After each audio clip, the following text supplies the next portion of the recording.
Hello, you are watching Chapter 2 of my TearRing Saga Champions of Utena low turn count playthrough. Before we get into the map itself, we are faced with a four-way choice of who we want to recruit, although in an LTC contest there are only two really viable choices here. So let's go over them. First choice is Naron, who I'm going to be picking up later on, so I'll go over him in more detail when I get him. Secondly, there's Ezekiel. Ezekiel is an axe soldier who learns quite a few of the terrain skills as he levels up, which means he's a decent combat unit on a wide range of maps. However, he doesn't really have any unique utility, so he's not a really good choice, unless you're going for a certain secret character later in the game, but even then I wouldn't pick him up here. The third option is Luca, who is a low-level archer with low base stats, and I think that really speaks for itself. That leaves Lee, who I chose here. Lee is unique among playable characters in this game, in that he can use both tomes and staves, and he is essentially the second unit in this game to fill the Jagan archetype, after Garo. Because most enemies for a while have pretty low resilience to magic, Lee is able to just completely destroy them in combat, especially given his high magic and speed. And he's also capable of using the physics staff that he brings in order to heal our units from long distances away. So now let's move into the actual map. The plot here is that we're clearing out some bandits from an allied lord's territory so that he has the resources to help us fight the rebelling lords. Because of this, Sasha and Kate remain safe behind in the castle, but we get some new units in their place. The first of these is Esther. Esther is our third unpromoted cavalier, but her base stats are overall worse than Arcus or Crisis, so I'm generally going to prefer to deploy them over her. Her advantage in a more casual playthrough is that she eventually learns the Paragon skill, doubling her experience gain. She also promotes to Silver Paladin rather than Arcus or Crisis Bronze Paladin, so that's another point of difference for her. You may have noticed near the start of this map that Esther and Arcus had a quick talk conversation. This is the first support event we see in this run. The support system in this game is kind of a mixture between the older Fire Emblem fixed supports and the rank support system introduced in the Binding Blade. It's probably closest in modern Fire Emblem to the system used in Echo's Shadows of Valentia.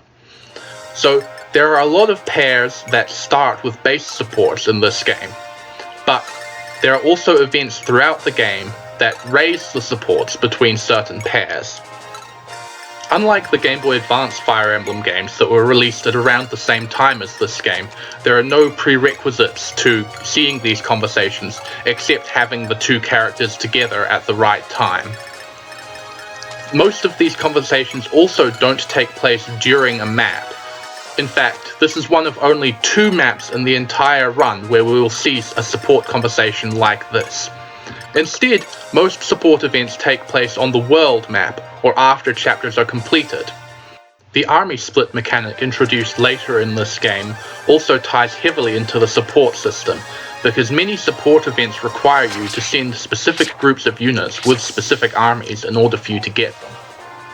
One final thing to note about supports in this game is that they aren't always mutual. It's possible for one unit to support another without the other unit supporting them back. The next unit I want to look at on this map is Raffen. Raffen is ridiculous. He is probably the best unit in the game, with his only real competition being an early recruited Naron. Raffen's stats are all high in relevant areas, but his big advantage is his movement, which is the highest out of any of our units. He also has the Canto skill. You may be familiar with this if you play Fire Emblem as a standard part of a cavalry or flyer unit's kits, but in this game it is not. It's something that is generally learned by a lot of cavalry and flying units, but it's not part of the class, and Raffen has it at base. This increases Raffen's mobility advantage substantially, because Canto in this game allows you to move further after any action, including combat. Raffen comes with a Killer Lance, which has 20 base critical, as well as 100 base hit. This means that Raffen is really accurate, even against bosses on terrain, and he has a good chance to critical them as well. In this game, critical hits double the user's attack rather than tripling the damage, similarly to how it works in the Yggdrasil Fire Emblem games. This makes critical hits particularly effective against enemies with high defenses, and killer weapons definitely something that we want to pair with our strongest units, like Raffen. We're actually lucky enough to get 2 units with killer weapons on this map. The second one is Julia, the Myrmidon who's spawned in to defend the village in the southeast. She comes with a killing edge, which is the sword version of a killer lance, although it's not quite as accurate. Julia's stats leave a bit to be desired though, so she's not going to be a long-term unit, although her killing edge is definitely going to see quite a bit of use throughout the run. Believe it or not, there are still 2 new recruits on this map who have been with us since turn 1, Bartz and Enteh. Both of these units need to get to the lower right part of the map to pick up certain things that we need. Bartz is a fighter, meaning that he uses axes. He also has the Mountaineer skill, which is the terrain skill for mountain maps, such as this one. That means he has plenty of movement to get to the lower right area of the map, get his things, and then get out of the way so Enteh can get in there. One of the things that Bartz picks up down there is a halberd, which is an axe that's effective against cavalry. Bartz has pretty bad stats, but the halberd means that he has some use in dealing with enemy cavalry for the next few maps. Enteh is the blue-haired unit who just has a support boosting conversation with Runan at the end of the last turn. I promise those are rare, guys! Anyway, Enteh is a shaman, which indicates both that she is an important unit, if she dies she gives a game over, just like Runan, and that she can only use staves. So she's basically Staffbot out of 10, but she brings with her one of the things that I think makes TearRing Saga really accessible to low turn counting, and that would be the save staff. Even in a more casual run, the save staff is amazing, because it lets you save during the map at any time, at the cost of one of your staff users' actions. But it really comes into its own in an LTC context, because it's going to allow me to chain together some ridiculously unlikely events, and use strategies that I would abandon for their unreliability in any game where I had to do them all on a single RN seed. I personally think the save staff is a little overtuned in terms of its number of uses. It has 18, and I generally prefer the DS Fire Emblem method of saving on the map, but I'm definitely not going to say no to it while it's here. Alright, so now that I've finished discussing all the new units on this map, and Raffen is about to engage in combat with the boss, let's talk about some strategic considerations that we have on this map. The objective of this map is for Runan to reach the point that the boss is standing on and seize it. This is quite a common objective throughout this game, and it depends pretty much entirely on how fast the Lord, in this case Runan, can move towards the seize point each turn. This is a big reason why the terrain skills are good to have on Runan. In addition to the Seafarer skill that we gave him last map, he starts out with the Urbanite skill, which gives him the extra movement on indoor and castle maps. It would be really nice if Runan was able to get some more of the terrain skills, in particular Frontiersman, which gives the boost on frontier maps. However, because of the prevalence of siege maps, he is generally locked onto a pretty inflexible path, which doesn't leave much room for picking up any of the later opportunities to get these skills on his route. It's unfortunate, but we just have to deal with it, and in all honesty, the extra turns do give our other units more opportunities to do things, so that's actually a boon much later on in the run. As you might have noticed, our strategy in this map has been pretty simple.